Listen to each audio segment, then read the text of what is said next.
Welcome, everyone. Thank you so much for showing up to this late afternoon meeting.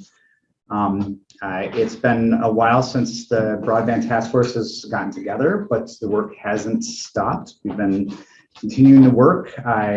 Culmination of our community survey will be presented on today, and then we should have a representative from the county who is leading the county broadband efforts.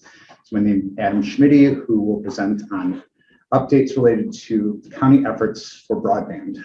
I'm super excited about what you're going to see. One of the big criticisms about us doing a community survey is that do we really need a survey to understand that we need better internet?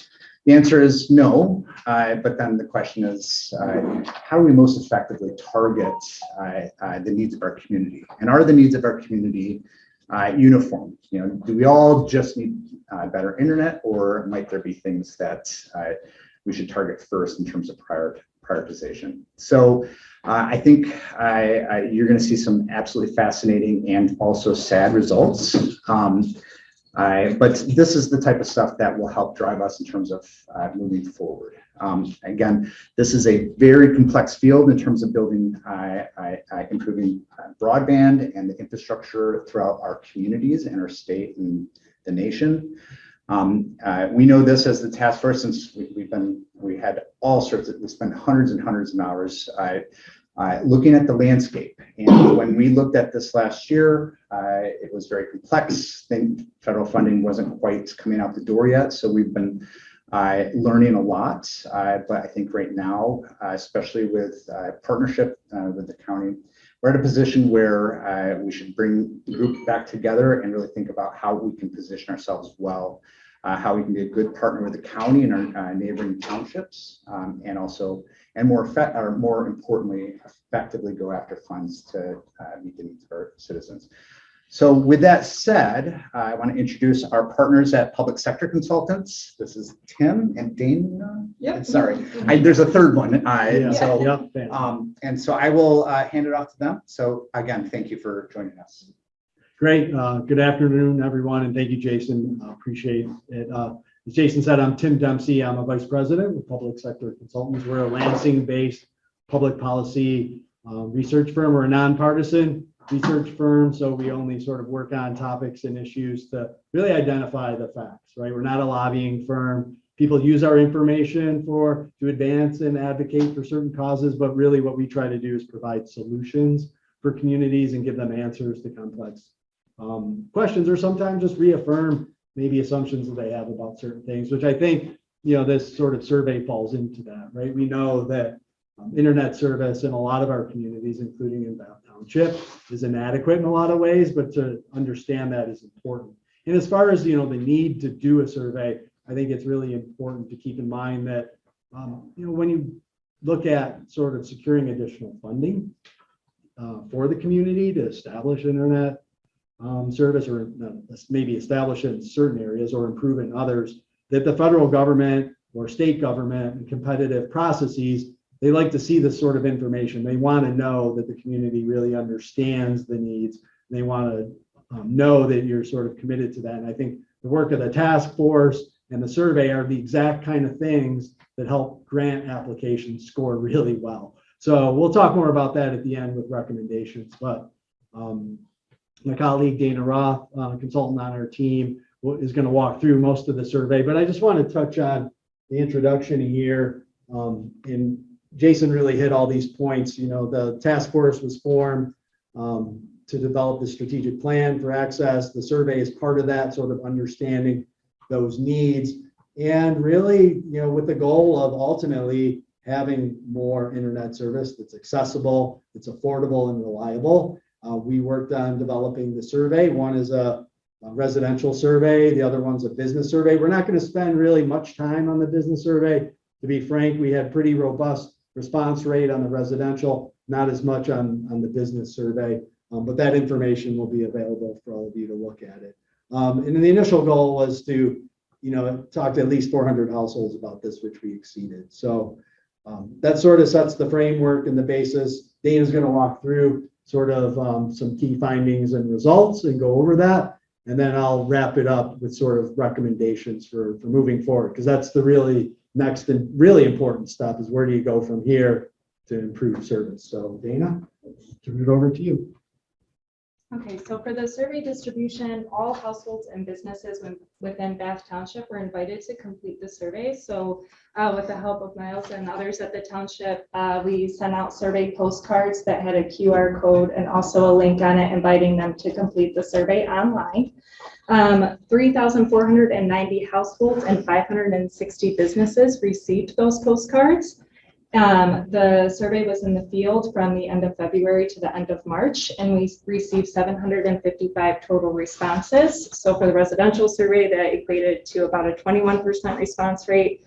The business survey was about 5% response rate. So one of the things that I want to highlight here that is not on this slide, the response rate is actually pretty good. A lot of factors go into response rates for public surveys.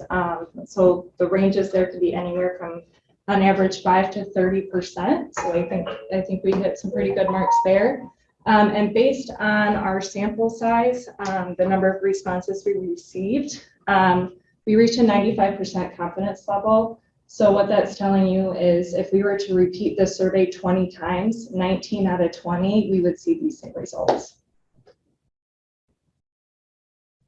So once the survey closed, we did a little cleaning.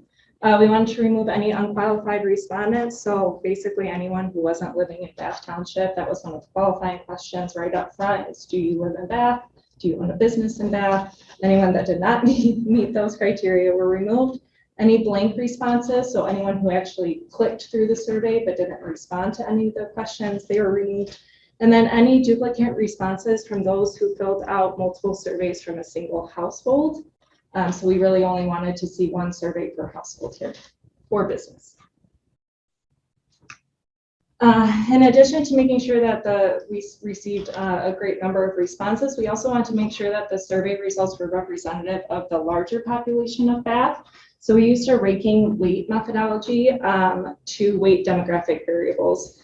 And ranking is a pretty common weighting methodology for public opinion surveys. It's basically taking the known population distribution of different demographic variables and then adjusting your individual responses so that they better match the overall distribution that you're working with for the total population.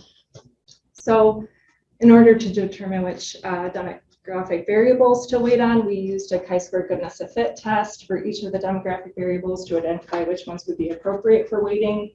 In the end, age, race, education level, and income were all weighted using the ACS 2020 5-year estimates.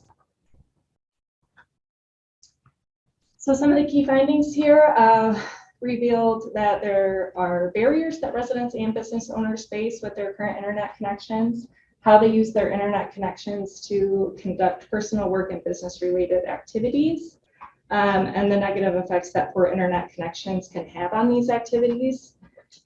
We also did some cross-tabulations against race and geographic location. So north or south of Clark Road was sort of our dividing line there.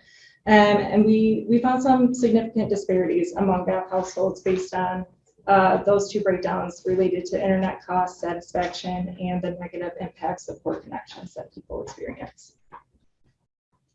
So without further ado, this is the distribution of responses. Miles and others at the township created this lovely heat map for us, so thank you for that. You can see the higher concentration of responses of households was below the highway here, and then it gets lighter and lighter as you move up, meaning a lower response rate. And this right here is Clark Road for those in that. I know it's a little hard to see. So first up, internet speed. So you can see here we looked at the range, average, and median internet speeds of those respondents who took the survey. They did have to be connected to their home internet service to do this. We weren't, necessarily interested in those connected to a hotspot or some other public Wi-Fi. The ranges are quite large. So ping represents a delay in how your computer receives information. So it's like basically when you're buffering, right? Or like when things are taking forever to download. So anything less than 100 is good. So you'll see we have a pretty large range there, all the way up to 818 milliseconds, but the average is about 38, with the median being 26.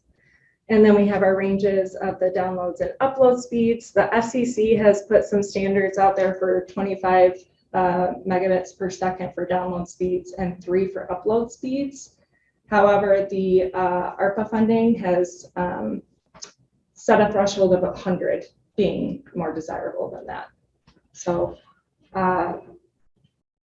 pretty far off for the upload speeds, hovering right around there for the average. Yeah. Yes. And this was, these numbers come from Ookla, an independent speed test. Yes, thank you. Yep. So we also wanted to look at this by location within the township again. So looking at that north of Clark Road, south of Clark Road divider there. Not huge differences here. They're pretty similar. So 95% of households in Bath have home internet service. Of the 5% who do not, 94% would like to have it. For those folks that do not have home internet service, 72% said that internet service is too expensive. 39% said they access it at work. 25% said it's not available in their area. And this was, folks could select multiple options, so you'll see the totals adding to more than 100. So this is what most Bath households pay per month for their primary internet service. You're going to see 31% paying between $30 and $49, 34% between $50 and $69 a month, and 22% between $70 and $99 a month. And just 8% are paying between $100 and $299 per month. And this is without bundling. So this is just for internet. So we looked at this by race, and so we're seeing that minority residents are paying a lot more for their monthly internet. 32% are paying between $100 and $299. 5% are white, and you'll see that white residents are paying more. White residents are paying less. So 35% of white residents are paying between $30 and $49 per month, compared to 19% of minority residents. We also want to look at this by the north-south distinction here. So south of Clark Road, 41% of households are paying between $30 to $49 per month, compared to 12% north of Clark Road. And then on the flip side of that, you're seeing north of Clark Road, 33% are paying at the higher end of the pay range, so $70 to $99 a month, compared to just 13% south of Clark Road. We wanted to look at number of users by household. So 40% of Bath residents have 2 frequent users in their household, 25% just 1 user in their household, and you'll see that decreasing sort of as the numbers go up. The dark blue line there is people connected during heavy times of use. So anywhere between 29% for 1, 34% for 2, and then it kind of goes down there. So you're seeing sort of the same distribution between the number of people using it in the home and during heavy usage times. 97% of Bath households are using the internet for personal communication and social media. 94% are using it to make purchases, 77% to pay bills or attend to banking and investing, 73% for television or movie streaming services, so Netflix, all that good stuff, 67% to occasional job responsibilities, 61% for telehealth or internet-assisted healthcare, and 52% work from home for an employer. And again, this was another select all that apply option, so we're seeing high percentages there. 79% of households use WOW for their primary service provider, with much smaller percentages for Frontier, AT&T, Verizon, etc. So satisfaction with internet service. We're seeing high levels of dissatisfaction with a few of these, right? So We have 38% are dissatisfied with the speed of their primary internet connection. We have 31% are dissatisfied and 13% are strongly dissatisfied with their primary internet speed, the consistency of their primary internet speed. We also asked about the consistency of your primary internet connection, the cost, the level of customer service you receive, and the choice of service providers in your area. And that's where we're seeing like really high levels of dissatisfaction. So 24% are dissatisfied and 49% are very dissatisfied with the choice of providers. So we also looked at this by breakdown for race and ethnicity. And what we're seeing is that minority residents are experiencing higher levels of dissatisfaction with the speed of their internet connection, consistency of internet speed compared to white residents. So you'll see here, minority residents, 60% are dissatisfied with the speed of their internet connection compared to just 25% of white residents. And on this bar here, for consistency of internet speed, 43% of minority residents are very dissatisfied, whereas white residents, only 10%. With the consistency of the internet connection, again, 56% of minorities are very dissatisfied with that compared to just 11% of white residents. And for the cost of internet connection, 52% of minority residents are very dissatisfied compared to just 19% of white residents. Which I think, again, when remember looking back to the monthly internet costs, minority residents on average are paying a lot more for their internet costs. So we're seeing that tie back here. Choice of providers, again, we had overall a lot of dissatisfaction with the choice of providers, but 83% of minority residents were very dissatisfied compared to 45% of white residents. The level of customer service received, 49% of white residents were sort of indifferent about that, but 53% of minority residents were very dissatisfied compared to just 12% of white residents.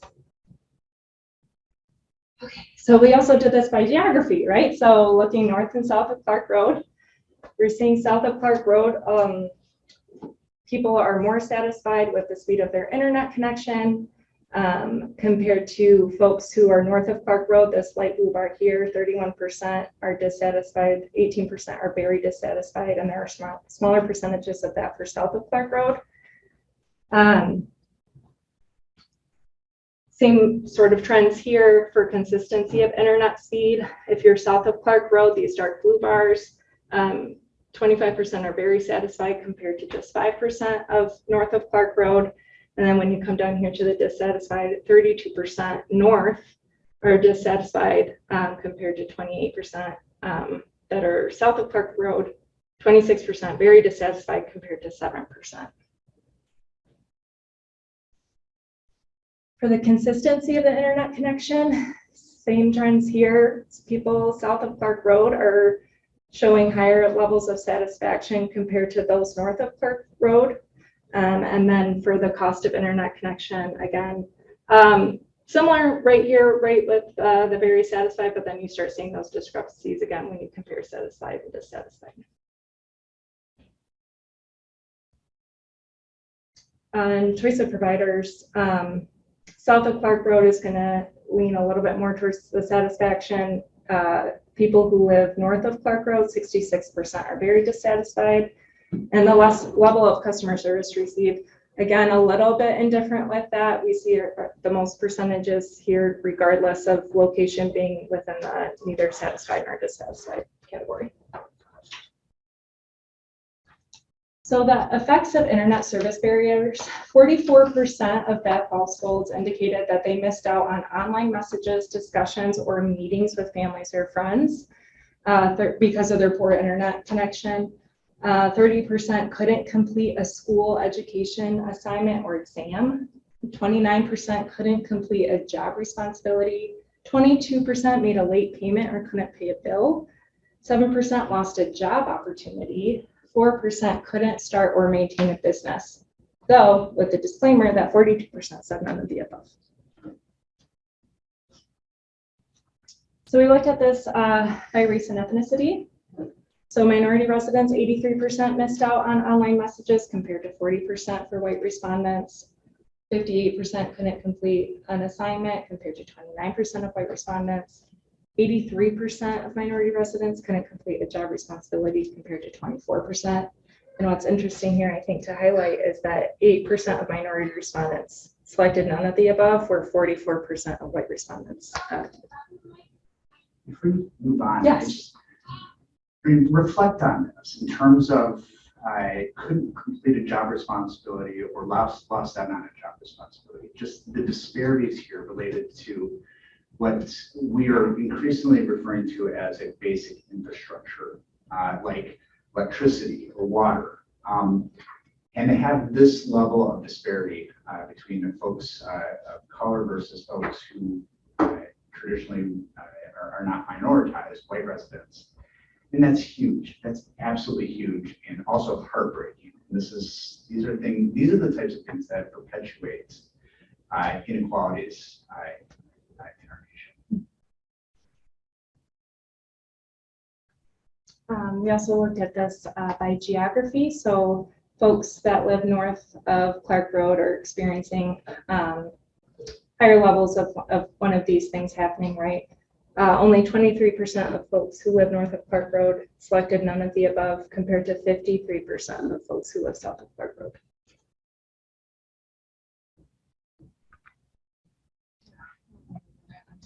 I'm not seeing the county person, so maybe continue to move on. I'll go check out. Sure. So just to go over the demographics here, 91%, excuse me, are white residents, and we're seeing smaller percentages of minorities, and then 1% are of Hispanic or Latino descent. For estimated annual household income, 23% of households are between $25,000 and $49,999 per year, with just 18% being at $150,000 or more per year. We also wanted to know how long folks have lived in Bath. 31% have lived in Bath for 21 to 30 years. 13% have been in the township for over 31 years. And smaller percentages here, just 11% for 2 years or less. We did not have anyone under the age of 20 take this survey, but we had about just over a quarter from the ages of 20 to 34 years, just about a third from 35 to 54 years, 17% 55 to 64 years of age, and 24% are 65 years and over. And for the highest level of school completed, we're looking at 19% with a high school diploma or a GED, 22% with some college education, 28% with a graduate degree, and 27% with an associate's degree, technical certification, or bachelor's degree. If I take an outcome of that, the majority of our population is educated. Responded to the survey. Mm-hmm. Yeah, if you were to combine, I'm not good at math off the top of my head, but Or 77%. yes, thank you very much. Yeah. Definitely skewing ahead of national averages. So. Mm-hmm. Yeah, well, it's important information because you're dealing with an educated population that wants to live in Bath and is suffering. The primary tool for living out here is not here. Mm-hmm. What's the correlation? I'm sorry, go ahead. No. What's the correlation between north and south on the high school level? We did not run that cross tabulation, but I would be happy to do that and follow up with that. I'm just wondering. Yeah. Because it looks like it's north of Clark is higher on almost everything, either satisfaction or dissatisfaction than south of Clark. Yeah, there's definitely differences there, right? So yes, we could absolutely look at some of these different demographics and run those cross tabulations north and south of. And one other thing is, what is the correlation between the number of providers versus north and south? How many are available on the north side versus south side of Clark? I might be able to help you with that a little bit, because because the unserved market in all of that is the north of Clark. And the majority of the population there has one single provider. There's not even WOW available. Right. So everything south of Clark Road typically would have the WOW potentially available. Frontier have more of an option, but the unserved market is truly north of Clark, all the way over to Chandler, all the way over to center, a little bit over to center side. So there's no infrastructure in that area. And I live close to Langsburg, and I participate in Langsburg communications a lot. And the complaints about lack of service are eminent everywhere there. No one is happy with service out there. They can't get it. And yet it's another bedroom community like ours that is struggling to have a way to function. Go back to the heat map. I just wanted to talk a little bit about the differentiation between Clark, north and south of Clark. So the reason that do you mind if I don't? Please. You know, This is your meeting. We're just here to help deliver the info. So I just wanted to point out some things. We know that there's differences in internet connectivity in different parts of the township. We just knew that, right? And so Miles did the work here. What we wanted to do is just have at least a cut point that would represent different parts. The northern part more rural, and the southern more suburban parts. And so I do want to point some things out because we have seen differences in satisfaction around the metrics around internet speed, access, and the like, as well as the impacts. But I do want to point out that where we see, so Clark Road is right here. This also maps onto the county's efforts in terms of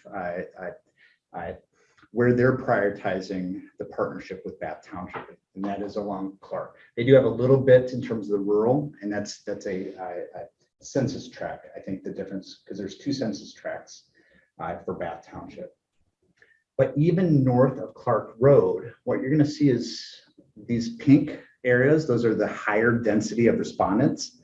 These densities align in a way to the various subdivisions. So this is Hunter's Crossing subdivision, which has a different level of access than, say, folks who live right here on Clark. This is Mead Creek. This is sort of the Bath Village area is right there. And there's a little, I don't know if the subdivision has a name, but it's another little subdivision.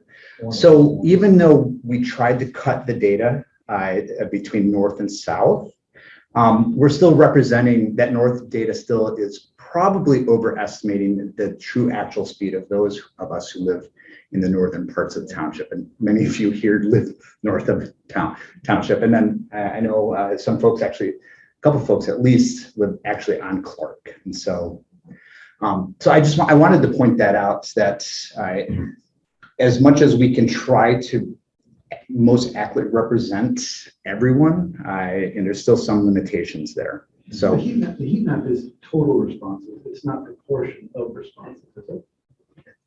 No, it's total response and density of responses in those areas. So Jason's correct. I mean, obviously, like the plan unit developments in the township are a little bit overrepresented because they're denser in those areas. It'd be interesting to know.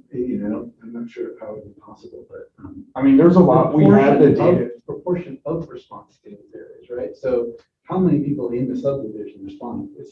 I think we'd expect, because of density, right? More people are going to respond in the subdivision, but in those rural areas, did you get a response rate of 50, 60, 70%? Or, you're getting very few responses, but it's rural. So you would expect that. Right? Yeah, if we wanted to do like more analyzed data like that, there's a million methods in how you can look at this, but we could take like a parcel map, remove all PUDs, and then see what's left over and isolate that. So that would be one way to look at taking out we didn't do, depending on how you want to look at the data. If I may, one of the things that struck me is what are the problems we're trying to solve? And what are the relative priority politically and economically for those problems? It seems to me there was a 30% response from educational students. They couldn't do the work in education. There's almost a 30% response and people not being able to do their employment. those are priorities, I think, for them and for us as policymakers, is what are the implications of that and what can we do about it? Yeah, I mean, absolutely. Yeah. What's your end goal? I think also though too, this is to say like the people in the plan unit developments, Mead Creek, and otherwise, they're not satisfied with their internet by any means. Like just, they're, so I don't know if having them represented or taking them out and seeing what's left over is necessarily more accurate one method or the other. But that's to say that the plan unit development, just because of how these things come up when the developers look at, they bring in that infrastructure because that's a sell point of the economics of doing these things. Or somebody building a house up on any road in the northern township, just on a single standalone parcel, is obviously not bringing in that infrastructure when they're building a house. They're trying to go with some more creative method like Starlink or whatever they can do, or a hotspot up a rise and hopefully picking up some signal. And they're paying a higher cost, obviously reflected in the survey, for a lower quality service, Right. which is detrimental. And then for just anecdotally for people like myself, or I'm starting a family and I'm looking at housing for that, Wi-Fi is top of mind, even though housing might be cheaper in northern Bath. That area is excluded to me if it doesn't have Wi-Fi. It's a must-have. And as a landowner up there, I've got land for sale up there. I'm watching St. John's grow like topsy. We've got a $500 million milk processing plant, an $83 million whey processing plant. I'm working with China right now on establishing milk products. All of that's going to bring business. And everybody is more functionally wanting to be out of the city. Mhm. So the cost for me, Bob knows, we don't have good Wi-Fi. I've got 3 lots that nobody wants to talk to me about because they don't have Wi-Fi. We just have that discussion. We've got, as a developer, if I want rural people and I want low density population, I've got to have the infrastructure to attract them. Yeah. And to capitalize, I've got wetlands out there. I'm trying to protect the wetlands and put a house on it with not at the high density. The quality of life I'm trying to project, I pay a price for it because I can't get infrastructure. Yeah. So I align with others who want that, who want the freedom to live out there, don't want to live in a city, don't want the congestion, don't want the problems the city represents, but I don't have the infrastructure to support it. Well, absolutely. I mean, whenever we have any of our development meetings, the holdbacks to growth typically are not market demand right now. As you said, there's growth pressures in bedroom communities to move out there. Post-pandemic, that's been the trend. But for communities like ours, the 3 main things holding us back are sewer, water, and internet. Yeah. Just so happens all 3 of those things are highly expensive and highly complex to do. Take years of planning to implement. So one thing that was outside the scope of this survey was an economic analysis, but the county did do an economic analysis, and they did it for both census tracts of the township, the northern part and the southern part. And I wish I had those figures in the back of my head, but it's something like $800,000 of lost annual revenue because of our poor internet connection. And part of that is, I think, related to property owners trying to sell their property, but we have heard over and over and over again individuals who either decide to move outside of Bath because of the lack of reliable or high-speed internet, or they choose to not establish a business in Bath, or they have to move their business because it's growing. And so, and that's part of the reason why we added questions about lost job opportunities. And then all of this was embedded in the pandemic, and so remote learning and remote working was also a significant contributor there in terms of what we wanted to look at. And so the other thing there is, I mean, just the sheer proportion of people who work at least partially from home. I mean, that's over 50% of our population. And so, I mean, that's something that I don't think I was ever aware of. And I know this is new for all of us, but these are huge, huge things, and why this is so incredibly important. 950,000? I'm not sure if the question is for consultants or you, but I'm just trying to get a mind, if more analysis is done with this, and I think we own the data, is that correct? Because what I'm thinking about is that a lot of these factors, income, race, education, geography, they interact.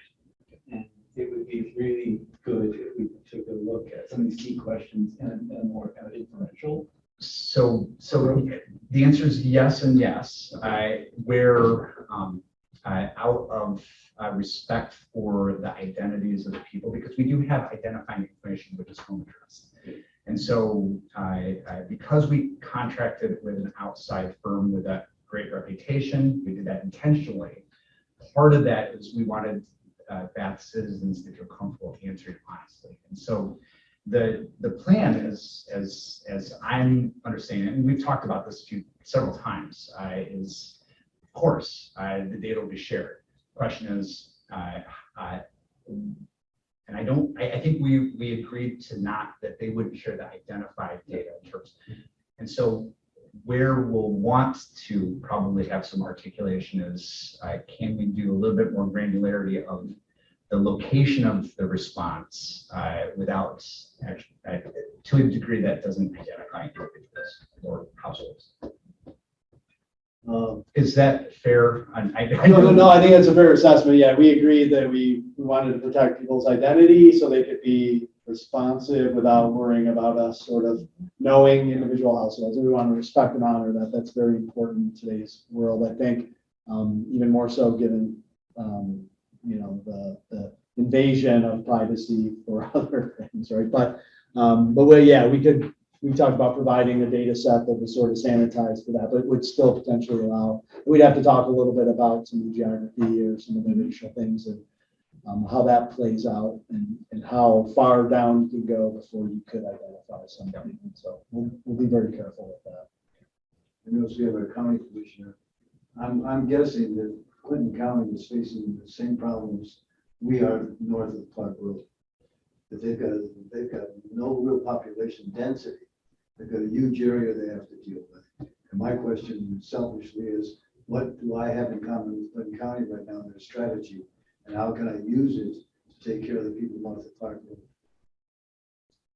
The county really wants to make internet accessible and available, high quality fiber optic cables.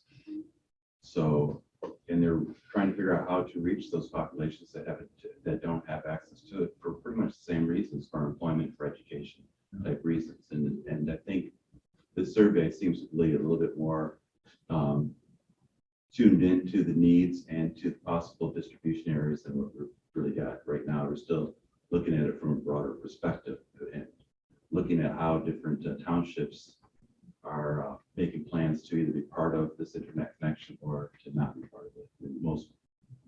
Most actually are interested, and how much money they want to put out is kind of flexible right now. Sure. But doesn't north of Clark Road look a lot more like Clinton County? With the exception of St. John's. And Yeah, right. So they face the same problems that we face. How do you finance when you don't have a lot of people? So How do you subsidize that? Grants. Yeah. So It's a grant opportunity. one thing I do want to mention, I believe Adam Schmidt from the county, who's leading county efforts as a consultant, we're planning on him presenting. He may have had something that got in the way, so I can't promise that, but I know I told him that 5 would be a time. So he may be waiting until that, just out of his time. But if he doesn't, then we can talk a little bit more about that. What I will say is that the township has already committed just under $400,000 to the partnership with Clinton County. And so relatively speaking, I just looked at, they came out with a report yesterday, not the report, the yellow report, whatever it's called. So we are contributing, we've made a line in the sand greater than any other townships in the county in terms of our commitment to getting this work done. I got a question though. What about DeWitt? You go over there, they're getting 5G, they're getting all kind of cable systems and everything else. Granted, they're larger, but my understanding, and others may know more about this than myself, DeWitt benefited from an earlier push to expand, I think, cable-based internet. And so they're not so much part of the county's prioritization for broadband because they already have more or less what we're doing is we're triaging those that need it the most in terms of how can we get fiber there. So. So we can, if you have a little bit of time, I'll just touch on some high points of the business survey. I won't go through the whole thing, and then I can conclude with some recommendations. So the business survey results, I mean, as I mentioned at the kickoff here, we just didn't get the same number of responses. Heat map again, thanks to the township for putting that together. We appreciate it. As you'd expect, sort of the Clark-Webster area, sort of core DDA is where you see the most responses. Internet service stats are, again, with the smaller response rate, I'm a little hesitant to compare those to the residential. But you can see they're not the 100 megabytes per second that ARPA is really pushing for. And some people even question, is that adequate? You know, is 100, should it really be 500? Or there's others who believe it should be well beyond that in terms of gigabyte service only going forward. By geography too, similar sort of results.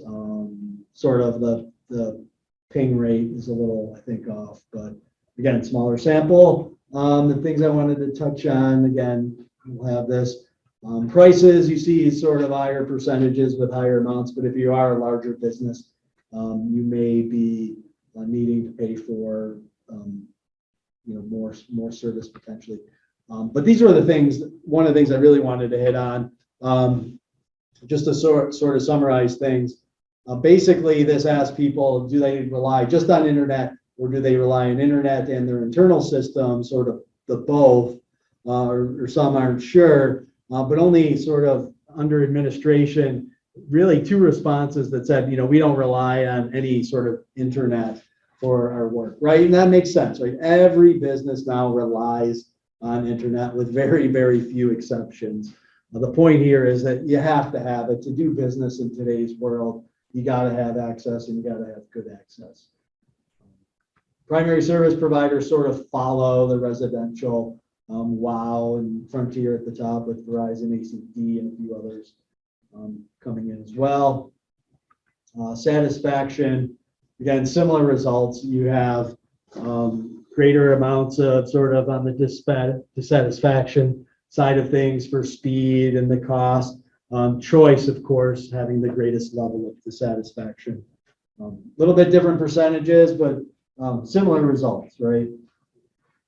And then impact on business functions. This does have a sort of north and south breakdown. Again, with the sample size, I don't know that it's as relevant as the residential, but largely, people are seeing it impact marketing and communications, obtaining business leads, customer retention, revenue growth, critical sort of business functions. There is a decent percentage that say none of the above, but again, you still are at sort of the 50% or majority that are dissatisfied or not finding things adequate. High-speed connections, you can see that you have 64% that have high speed, and then the other quarter that doesn't or doesn't know. And then the types of high-speed connections gets into the wireless, whether they have cable or DSL. By geography, again, sort of break that out with a smaller sample. Wouldn't lean on this one as much as the residential survey. And of course, the benefits, the things that we'd expect, right? Improved business productivity. We sort of joked this morning at our office. We have about 60 employees in our office, and we had an all-staff meeting, a lot of remote employees, so we had the most number of employees we've had in a while in the office. Internet went down for like 5 minutes, everyone's freaking out, right? Like, you just can't do business without it, right? You can't communicate. The flexible remote working arrangements, right? It's important to have that at your home too if you're working remote. The need for high speed, of course, yes. Only very few don't see the need for high speed. And this just breaks down the types of businesses that we heard from. Home-based businesses being a big chunk of this. And we also want to know if there's overlap with living in the township. And of course, there is a high overlap because of that home-based connection. Brick and mortar businesses being a smaller percentage. And the types of businesses, you can see from food services to construction, finance and insurance, sort of the bigger categories and other, again, pretty small sample size. Most of them are smaller, as we mentioned, so they have few employees, 1 to 4 for 80%, and most of them are generating revenue under 250,000. However, right, that doesn't, I think, diminish the significance for business impact, because as we have a shift, right, to smaller businesses and the importance of home-based businesses and encouraging entrepreneurs and people starting their own businesses, that's important. They need to be served just as well as the large businesses. Before you go on. Yeah.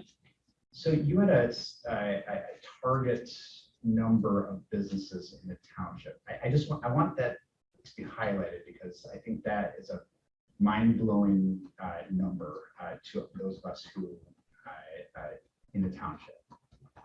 So Target, you mean in terms of what we? how many businesses are in our township? Yeah, we had, was it 560. Yeah, 560 was the number we ended up. So take a moment. 560 businesses in this township. I don't know. I mean, I know that we've had at times attempts to identify our businesses. Now, those attempts have focused on the downtown area, and so a lot of those businesses are south of in the southern portions of our township. But that's a lot of stakeholders in terms of who we serve in the township. So that was something that just. Yeah, it was. I think some of those numbers, because of the sources, we used a combination of, looking at so the Dun and Bradstreets of the world and some township data. But I think also too, you always have a lot of those sort of businesses that maybe aren't active. Someone has a business that's sort of listed out there, but maybe they're not actually conducting business currently. It might be sort of on the shelf or a new startup. So just sort of keeping that in mind. But nonetheless, and I think this is true of every community, there is quite a few. And the data we've seen, the number of startups since the pandemic, that number has just jumped across the country. We're seeing that in every community too. So that's a factor. A lot of people sat at home and said, I don't know that I want to go back to my employer. I'm going to think about starting my own business. So that, and we see that in times of recessions. And even though it wasn't a recession, we might be heading into one, the double whammy of a pandemic and a possible recession could really lead to some real interesting, business growth that way, or desire to grow businesses, right? So to wrap this up, sort of recommendations and next steps, the results show that, roughly sort of on the residential side, about half might be sort of generally satisfied. There's huge challenges with the ones that aren't satisfied with their service, both in terms of speed, cost, reliability. The differences that we saw, of course, geographically, but also from a racial perspective, were really significant. And those disparities obviously need to get addressed. Some of the things that we suggest, of course, and you're already doing it, right? It's pursuing funding. It's taking the township funds, leveraging those to get county dollars. But at the same time, it should be working with the county to encourage them to pursue some of the grant opportunities. We have heard from Connected Nation Michigan. That's the group that the state hired to map all of the internet infrastructure across the state. And by infrastructure, I mean actually like where are the fiber optic cables in the state? Where are the head ends? Where is the switching equipment? Like, where is that actual infrastructure and where are the gaps? They're doing that this summer comprehensively. And the whole point behind doing that, it's like a multi-million-dollar project, is for the state to be ultra competitive with the federal money. If we're very competitive and do well, the state could get up to $1.5 billion for internet expansion. So there's going to be a huge opportunity to potentially leverage state and federal dollars that are going to flow through. So understanding the partners that we could work with, coordinating with the county. I assume the Tri-County Regional Planning Commission is pursuing a Navigator grant, which is they're actually for the Tri-County region would get a position funded by the state to actually help with this sort of coordination and effort. Talking to existing providers is important. I know some of that's already happened, but really understanding their capability to expand. Could they, get to higher level service? Could they get to a more affordable service if they were able to leverage grant dollars to upgrade equipment, to put fiber optics down? Understanding that is really important. Promoting the Affordable Connectivity Program. This is a federal program that income qualified households can take advantage of, where you can get up to $30 a month for internet service. And then if you pair it with a provider that's already providing an affordability program that reduces their cost to $30 a month, that federal voucher will actually make your net cost zero. Again, that's for income qualified households. There's a whole federal website. I know that WOW and Frontier are participants in that program. It's really about promoting that, letting residents know that might be qualified, like, hey, check this out, check this program, see if you qualify.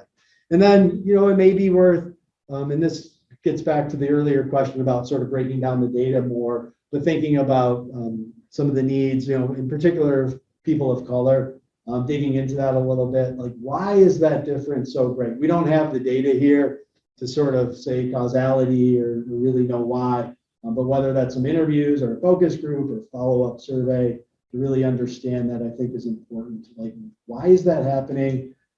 Maybe where's that happening? Is there a particular area that there's a reason for that? Like what's behind it?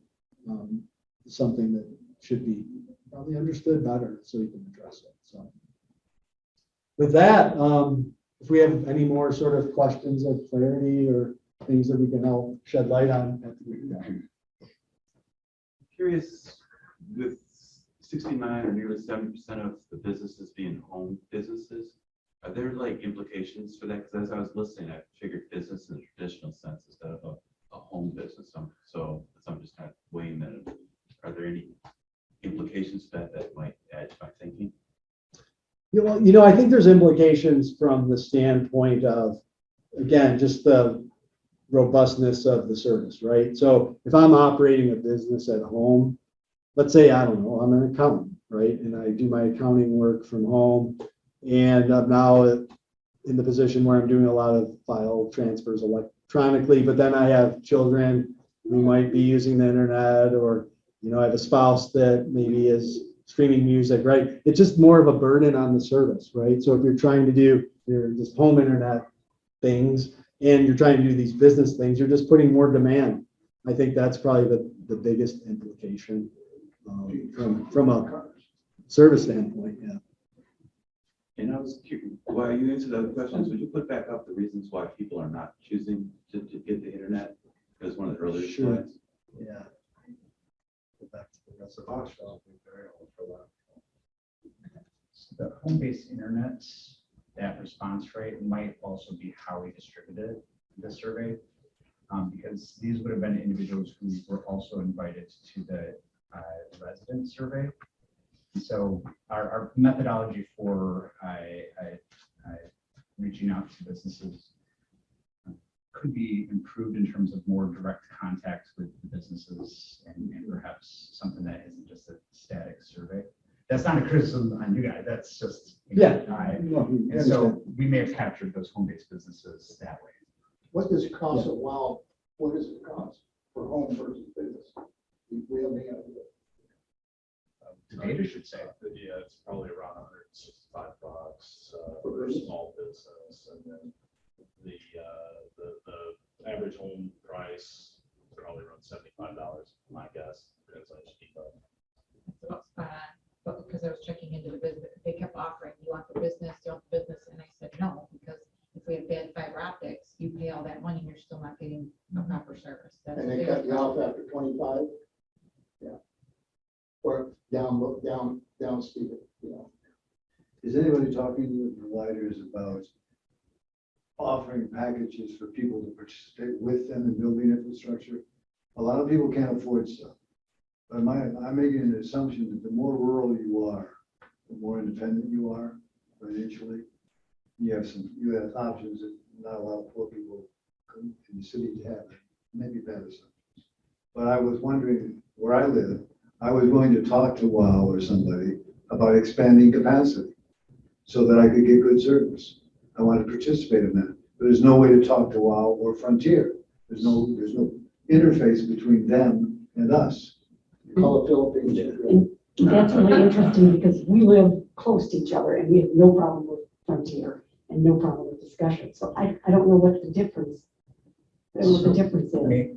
Yeah, no, go ahead. I mean, that, from my perspective, I mean, in terms of connecting with those providers, it comes down to, it's got to be the communities, right, that sort of do that. Individual households, you just can't get anywhere with those corporations, right? But to do that, right, they have to come to the table and also be willing to share where their service provision is. I'll give you an example. We've been doing some work in Midland County, and they have a provider in the southwest part of the county that's coming out of Saginaw County. And they've been very clear. They're like, here's our map. Here's where we're at. Here's where we'd like to go next.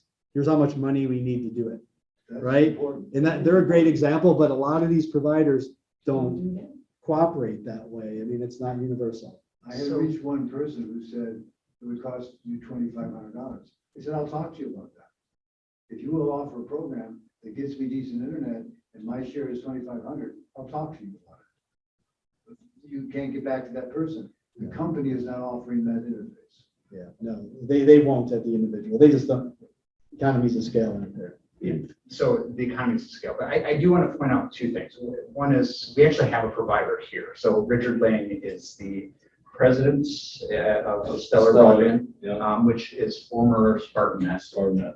Richard's been a great partner in this process, really helping us navigate some of the technical aspects and politics among ISPs or internet service providers.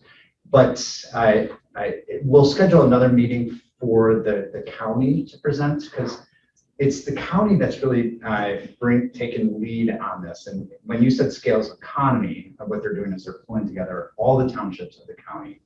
And part of that process, and one of the first steps, is to issue a request for proposals from internet service providers for partnering. And that partnership between the county and us as a constituent of the county and the ISP or the providers will be will co-apply for those grants. And then there'll be other additional work in terms of whatever y'all do in terms of internet service provision. I can't speak to that. I mean, and so I think Adam Schmitty of the county can really speak much more clearly about what that vision and that plan is.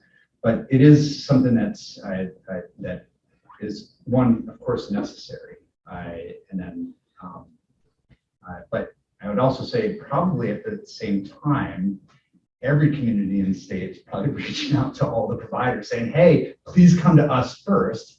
And they're going to go to those more populous areas, right? Or more well-resourced areas. Yeah, right. There's a difference between established providers in a market that you just want them to sort of expand versus attracting somebody new that's not been in the market at all, right? Those are just different models. And I think that's the one thing that remains to be seen with all the federal money that's going to flow is it going to really increase the number of providers, or is it simply going to expand service via the most readily available provider? Because it's all about shovel ready, right? The feds and the state are going to want to put money in the projects where ISPs are like, look, we're ready to go. We've got the fiber that's waiting. We can roll it out. We can get it installed. And that's an issue too, I'm sure. You could probably speak to better, right? The whole just provision of product, right? Very close to all of that. Yeah. It is interesting. I mean, you are right. There's going to be zero shortage of projects. I was in Oceana County yesterday. I was in Ottawa County before. Everybody has the exact same thing happening right now. These surveys have all gone out. They've all come together. They're all creating pockets, looking for partnerships in order to build. So there's going to be no shortage. There's a shortage of providers.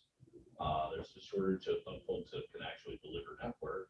And I'll tell you what's going to happen in probably 12 to 24 months. The fiber is going to be very complicated to get. The installer is going to be very complicated to find and install. It's going to be a it's all the labor. So, from my perspective, from the township level, right? So you want to be attractive. You want to have something that is attractive for providers, which really is just a money thing, in my opinion. There's a hurdle. Every provider's got one. And with the government grant, or with the government programs, I mean, so it should be considered that 35% match on the bead is pretty heavy. All the last mile grants that would be applied for, there's going to have to be something strategic to assist the 35% match. When I look at the county deals and the potential between Bath, Victor, Old Elsie to being a 12 to $14 million project of installation, the match alone is heavy. So, I come at it from a different way. I mean, I think that there are things that could be put into place in order to lower those capital expenses, to understand that, some of those fundings that you are pooling together should be considered on what I call the neutral costs, which are the expenses that nobody benefits from other than consumers. Consumers gets all new poles, and consumers gets,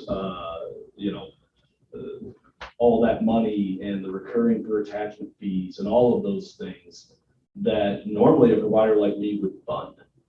And in order to go and attach and do this work, and when you get into the rural side, because I know your township very, very well, I've been all through it, the poles are older.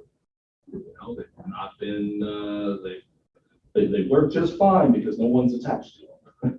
When you go to attach to them, they want them replaced. I mean, I permitted some stuff here recently, actually up Upton Road, just north of where you're at, because I fielded all the entire middle mile that went from East Lansing all the way up into Victor Township. And 18 poles, consumers want me to replace 6 of them at $6,500 a piece. All right, so in a section of the area that was probably 20 homes, and that's really, really high.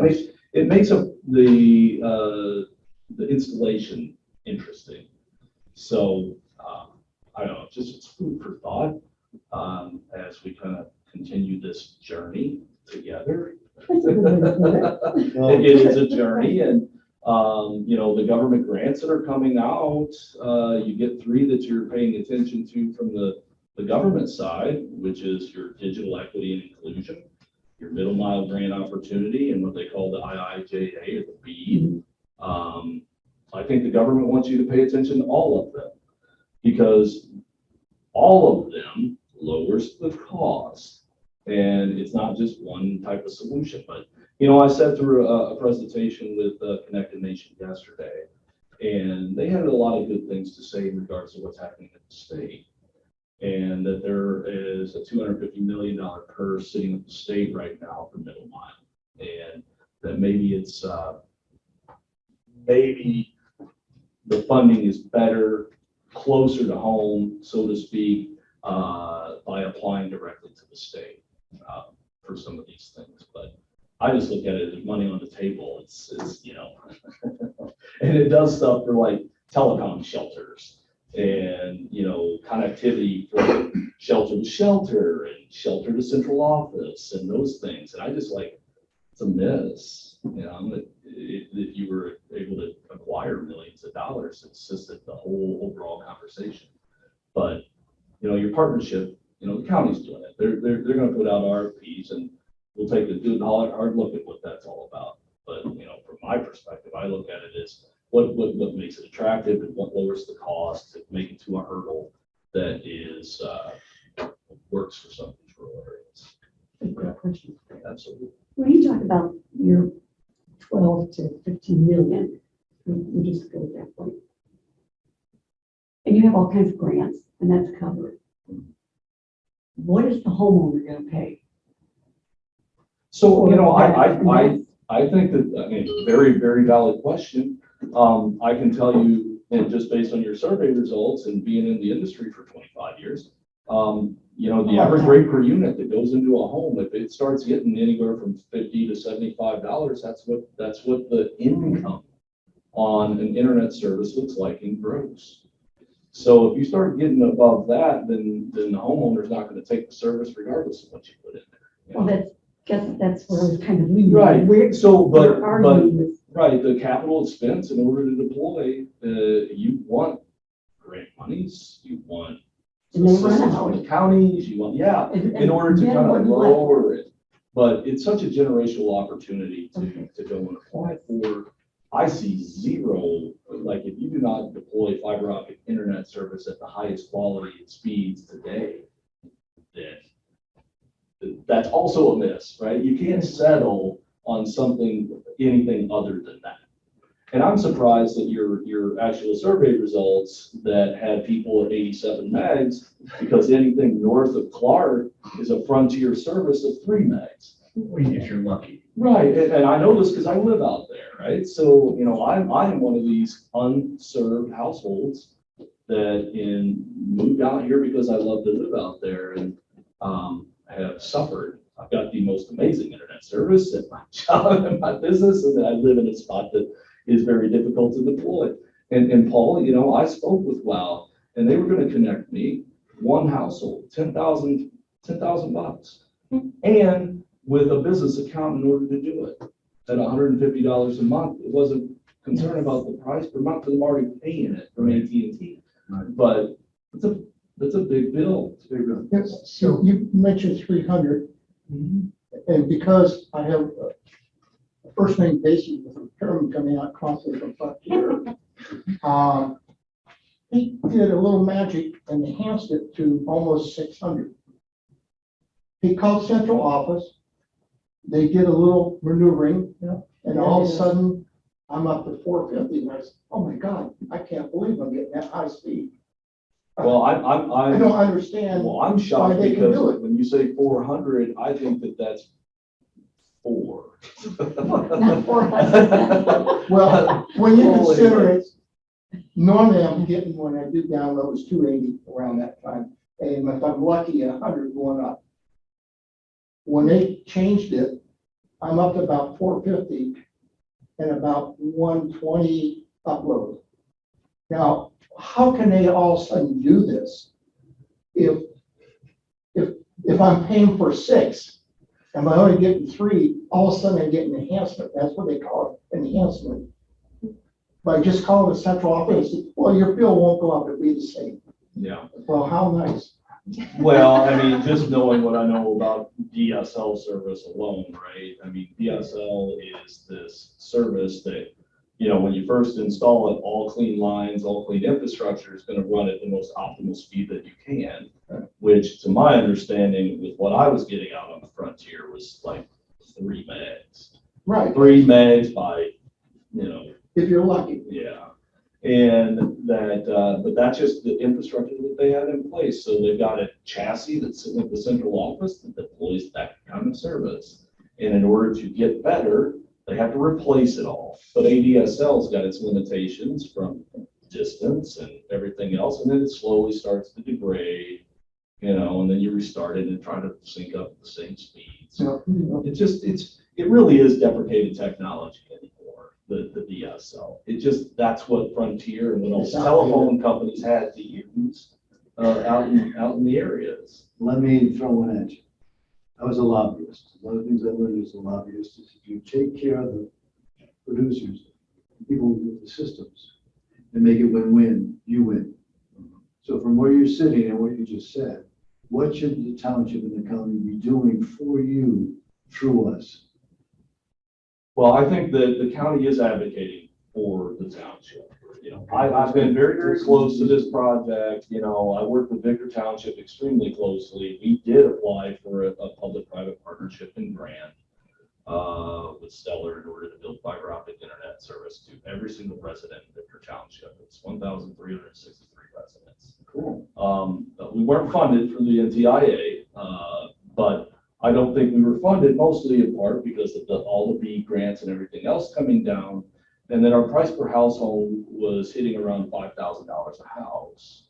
Now, I'll tell you what I have learned since that was that $5,000 a house, that seems really, really high, but the make ready that come back from consumers when I actually applied for polls was mind boggling.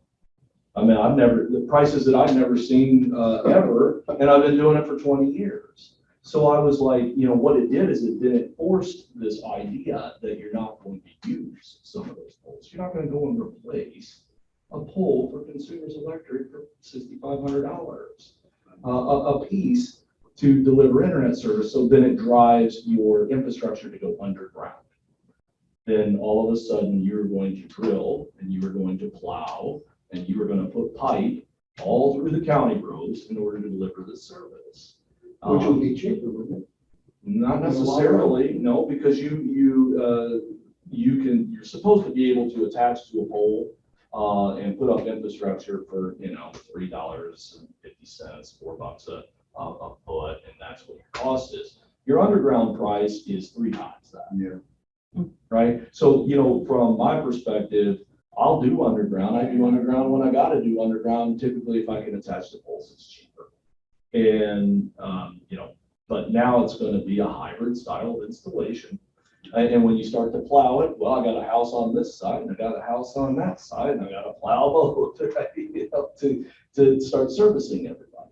It really is an interesting thing. And I made recommendations from the county a couple times and, you know, my hat's off to what's going on there, right? There is a plan.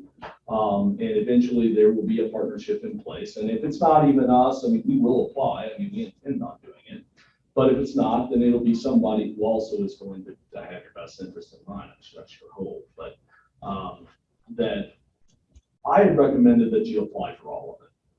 I said that, look, if you're doing Bath and you're doing Vicar and you're doing Olive and you're doing Riley, that the fielding of everything, the applying for the permits of the attachments, the work that Consumers does and comes back and says, you can attach on this, or you cannot, or here's all your make-ready costs. That data for me as a service provider is invaluable. And what it does is it tells me that this is a route that I can do, or this route is underground, or this is what that is. And then, well, it gets you just closer to the true cost. And the true cost is really what you want to be at, because if you're going to apply for the grants, I think the sweet spot on grants is about $3,500 a home. And if you can get $3,500 a home, with a service provider at 35 to 40% match, you're on. Like you got a project that is fundable, and I've seen it happen through CMIC, and I've been seeing it happen through the national grants. So that's what we've been doing. I would say it's a reasonable target. You know, I think that as they come together, and I'm very, very interested to see how they all come together. But you know, the thing is I have fielded all of them. I've taken a look at every single bit of it. I didn't permit it. That's the only thing I did not do, except for a route that went from 3032 East Lake Lansing Road all the way up Webster, all the way out Upton Road, Upton, all the way into Victor Township Hall, where I had intended to place it. So it comes by us and we can't use it. How far is optic, fiber optic on Frontier right now, north? About 0 miles. I don't. Because I was told it was a house there. That's exactly what I was. I've been told many a time it's now, but they're waiting on, the company doesn't want to put in the money to continue further. I don't know what the truth is, but. I heard the same thing. So we're getting close to 5:30. I want to be respectful of Right, I our understand. partners' time. This has been an incredibly useful conversation, and what this points out is that we continue to need to do this work. We need to continue the conversation. We need to look at our partnerships. I think partnering with the county is not mutually exclusive with partnering with ISPs independently or partnering with Victor. So there's a diverse array of funding opportunities. So the work needs to move forward. We had talked about, and some of the recommendations were to do this survey. I'm glad. I think the survey is going to drive some additional conversation about recommendations of that task force. We had also talked about doing an infrastructure audit, which would bring us much closer to shovel-ready projects. And so with that said, I will continue this conversation, but I wanted to allow closing for public sector consultants, our partners, Dana and Tim. Yeah, no, at this point, we just appreciate the opportunity to have worked with you on this. We think it's the thing you should be doing, like looking ahead, doing the right thing, understanding where you need to go. And it's great that there's such strong interest, and it's good that you have residents with great experience and expertise on it all. So thanks. Thanks for the time. Thank you. And thank you for presenting. Dana? Yeah.